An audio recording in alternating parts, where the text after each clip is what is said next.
video.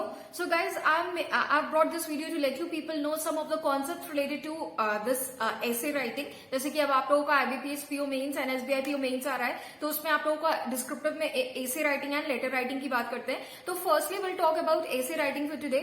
So if I talk about some important concepts you are required to just use in your essay writing. So सबसे पहली बात तो read a lot, right? Make a habit of reading and especially the Hindu editorial को cover करिए. अगर आप daily की the Hindu editorial को कवर कर रहे हो, उसमें जो भी आर्टिकल्स हैं उसको रीड आउट कर रहे हो, दैट्स गुड. इसके अलावा गाइस जो डेली आपकी और भी न्यूज जो कवरेज में आती है, उसमें जो भी डेली के नेशनल इंटरनेशनल एजेंडाज जो है, स्पेशली जो करंट सिनेरियो चल रहा है, राइट, जैसे कि कोविड-19 से रिलेट करके किसी सिचुएशन पे अगर कोई बात न्यूज़पेपर में आ रही है तो उसको जरूर रीड करिए, क्योंकि उससे रिलेटेड क्वेश्चन आपका ऐसे राइटिंग में टॉपिक बन सकता है. क्लियर. इसके अलावा जो भी आपकी गवर्नमेंट पॉलिसीज हैं उस पर रिलेटेड अगर कोई न्यूज आ रही है उसको जरूर कवर करिए. इंटरनेशनल नेशनल लेवल पे जो भी गवर्नमेंट से रिलेटेड कोई न्यूज है उसको कवर करिए. क्लियर. पॉलिसीज को कवर करिए गवर्नमेंट की, क्योंकि यहां से ऐसे आता है आप लोगों का इन चीजों से करंट सिनेरियो पे ऐसे आपका पूछता है. क्लियर. एंड इसको ऐसे को और ज्यादा आप लोगों का आजकल आप देखोगे तो और ज्यादा आपको कॉन्ट्रोवर्शियल बना देते हैं. जैसे कि आपके टॉपिक्स जो जीडी में आते हैं ना ग्रुप डिस्कशन में, उसी तरीके के टॉपिक्स आपके ऐसे राइटिंग में भी पूछता है डिस्क्रिप्टिव में. तो गाइस ध्यान रखिए, उसी कॉन्सेप्ट से रीड करिए. क्लियर. उन टॉपिक्स को जरूर रीड करिए, जरूर फोकस करिए जहां से आपका क्वेश्चन बन सकता है. Clear. And try to use dictionary. जहां पे आपको सेकंड पॉइंट, नंबर 2 पॉइंट आपको क्या करना है, जहां पे कोई भी डिफिकल्ट वर्ड लग रहा है तो वहां पे डिक्शनरी का यूज करिए. क्लियर.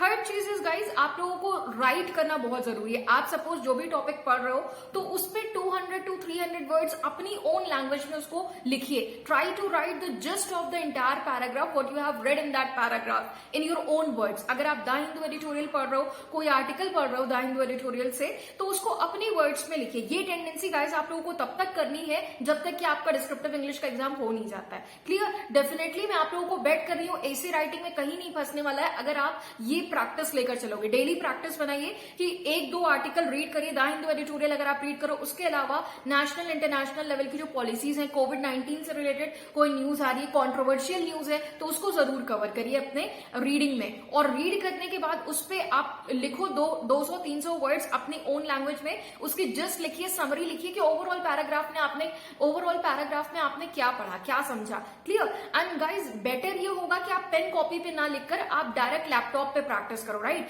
माइक्रोसॉफ्ट वर्ड खोल लीजिए, माइक्रोसॉफ्ट वर्ड पे टाइप करो. क्लियर. तो इससे आपकी टाइपिंग स्पीड तो इंप्रूव होगी, डेली प्रैक्टिस होगी. 200 से 300 वर्ड्स डेली आप लिखोगे तो आपके खुद ब खुद प्रैक्टिस होगी. क्लियर. तो ये बातें तो थी डेली आपको क्या करना है, क्या टारगेट बनाना है डिस्क्रिप्टिव के लिए. आपको डेली 1 आवर 2 आवर्स का टाइम देना है डिस्क्रिप्टिव के लिए. Clear.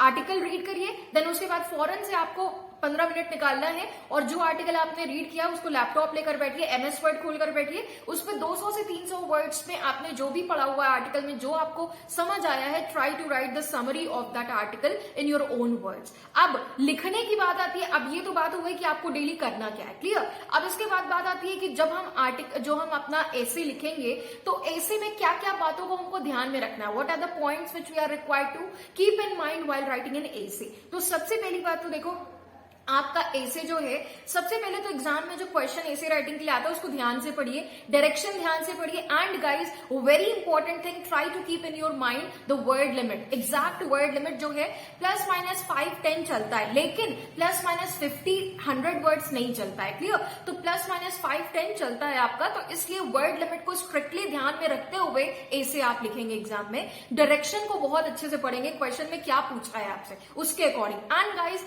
Choose that topic in which you are comfortable with. Clear. जिस टॉपिक के बारे में आपको पता है, आप अवेयर हो, तो एग्जाम में वही टॉपिक ऐसे के लिए आपको चूज करना है जिसके बारे में आप अवेयर हो, आपको चीजें पता है, आप कंफर्टेबल हो, उस पर अपने आइडियाज थॉट्स को फ्रीली एक्सप्रेस कर सकते हो. वही टॉपिक आपको चूज करना है. Clear. And make sure guys आपका ऐसे जो है 4 to 5 पैराग्राफ्स में होना चाहिए. आप डिवाइड करोगे, कैसे डिवाइड करोगे, तो 4 to 5 पैराग्राफ्स ऐसे में होने चाहिए. फर्स्ट पैराग्राफ आपका इंट्रोडक्शन के लिए जाता है. Try to write your introduction precisely and attractively. Introduction बहुत प्रिसाइज और अट्रैक्टिव होना चाहिए, क्योंकि आपका जो एग्जामिनर होता है वो आपका इंट्रोडक्शन और कंक्लूजन पे ही ध्यान देता है। क्लियर? तो जो फर्स्ट पार्ट आपका इंट्रोडक्शन होगा, try to write it precisely, बहुत प्रिसाइजली उसको लिखिए और बिल्कुल अट्रैक्टिव होना चाहिए। 4-5 लाइन्स का पैराग्राफ होना चाहिए इंट्रोडक्शन का। देन उसके बाद बात आती है हमारी बॉडी पार्ट की। तो बॉडी पार्ट में हम क्या करते हैं, बॉडी पार्ट को डिवाइड करते हैं 2 पैराग्राफ्स में। क्लियर? तो बॉडी पार्ट आपका 2 पैराग्राफ्स में होना चाहिए। एक पैराग्राफ इंट्रोडक्शन हो गया, 3 पैराग्राफ्स हो गए, एंड लास्ट पैराग्राफ जो होगा आपका दैट इज कंक्लूजन। तो कंक्लूजन आपका एक पैराग्राफ में होना चाहिए, दैट इज अगेन 3-4 लाइन्स में एंड अप कर दोगे, आप सम अप करोगे। क्लियर? और एक बात गाइस, आपको बहुत ज्यादा फ्लावरी लैंग्वेज का यूज नहीं करना है। Don't try to exaggerate on any point, don't try to circumlocute the examiner in a single point. ये चीजें बहुत ध्यान रखिएगा।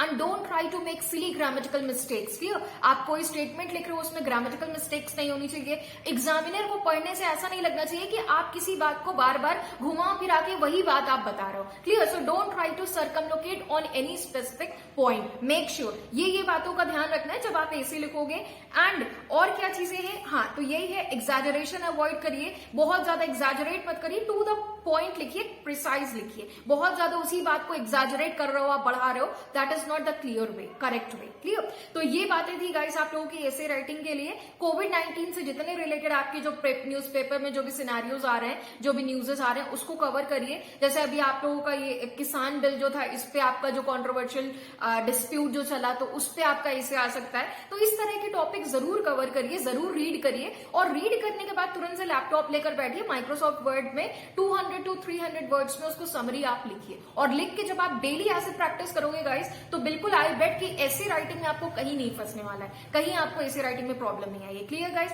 तो अगर वीडियो पसंद आया तो लाइक एंड शेयर करिए, एंड मेरे साथ जुड़े रहिए मेरे Telegram group @English by Shifa ma'am, and मेरे आप यूट्यूब चैनल गाइडली पे जो यूट्यूब चैनल्स होते हैं, 12 PM पे मेरा SBI क्लर्क में IBPS क्लर्क मेंस के लिए हो रहा है अभी सेशन। हम लोग मेमोरी बेस्ड पेपर कर रहे हैं, एंड इवनिंग 5 PM सेशन जो चल रहा है वो आप लोग का SBI PO and IBPS PO mains के लिए हो रहा है, मेमोरी बेस्ड। उसमें भी हम लोग डिस्कशन कर रहे हैं। सो जुड़े रहिए मेरे साथ गाइस। डेफिनेटली आई वुड बेट कि इंग्लिश सेक्शन में कहीं प्रॉब्लम आपको नहीं आने वाली है एग्जाम में। Thank you everyone, have a nice day, stay safe, take care, see you all guys in today